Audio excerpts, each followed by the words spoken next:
Normally when you want to shoot an action video, you have to be quite mindful of how shaky you are, which can be quite limiting when you record. But what if there was a way not just to record the action, but everything?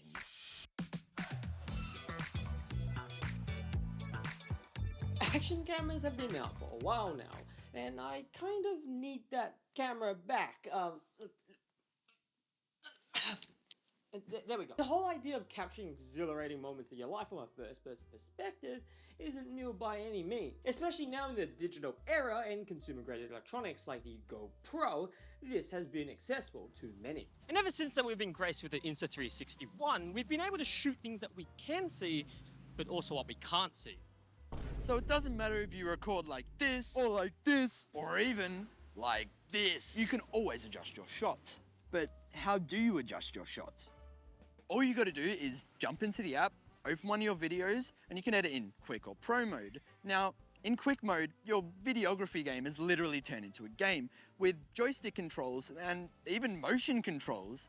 Now, if you're looking for something a little bit more professional, well, Pro mode's what you're looking for. In Pro mode, you can adjust every fine detail, from motion blur to keyframing everything. But let's say you like looking at yourself, but you can't be bothered editing because you're too busy looking at yourself. I think in Me mode, a feature that lets you skip reframing altogether and purely focuses on yourself, meaning more time for you to look at yourself. Okay, I think you get the point, but let's say you're too lazy to even cut your video, let alone edit it. Well, this is where ShotLabs comes in. After downloading your media straight to your phone, all you gotta do is go to the edit page. Here you can find a bunch of different variations of different types of edits that you can do. One of the more popular ones that almost every YouTube channel has been showing is AI Warp, and it's pretty simple to get this effect. All you gotta do is click on AI Warp, go use this theme, and then after that, we just select the clip that we want to work with. And then once you select the clip that you want to edit, all you're going to do is click next, and then frame it to exactly what you want, go back, and then after that you will reframe the video. And here I'm going to just look at Lachlan and myself and click OK. And once you do that, you're going to be able to select a little portion for it for the AI to process. After that, all you're going to do is select the style that you want. Let's say I want the cyberpunk one, and I'm just going to go ahead and click Make AI Video. And then it's going to upload this to their servers. Now, one thing that I want to point out is we're limited to 3 times a day. Now, I'm not sure how long this is going to last, because running massive servers for AI usage is very expensive, which then brings me to question the price increase on this device. Are we really paying for new hardware or for them to run their servers? But there is one thing that's good about this. If we look in the app here, we're gonna notice that none of these things are gated to the X4 in particular. All these functions exist for every single version of most of their cameras, which is honestly a positive thing, as it shows that they actually care about their products, not just getting the consumer to buy a new one every year, like certain companies. Now, I'm gonna let you in on a little secret. There is one massive reason why I needed to get my hands on this camera. Picture this, it's winter. You're flying down the mountain, and your friend behind you eats massive shit. Tell me that you wouldn't wish to replay that 5.7K, 60 FPS, 24/7, 52 weeks of the year for the rest of their life. You know who you are, but that aside, the camera allows you to live in the moment rather than having to make it, which is nice, and it puts you with the peace of mind that you'll never miss a moment with this camera. But all of those videos are ultra wide, very ugly if you want the cinematic look. Okay, fair enough, but the X4 does shoot in 8K, which means you can crop in post. Although the 8K camera is kind of more like two 4K cameras, which means when you crop in post, it kind of ends up being 1080p/1440p.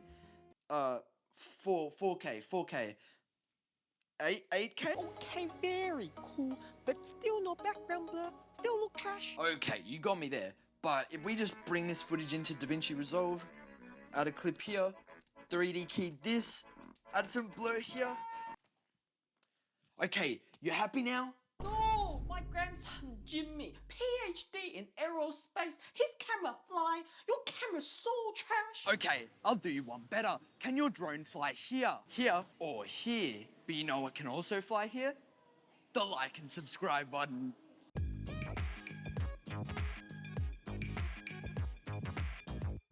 Let me get the non-drone drone shot First step.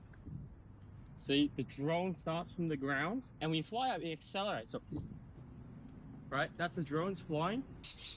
Now I'm gonna fly past the camera. This should theoretically look like a drone.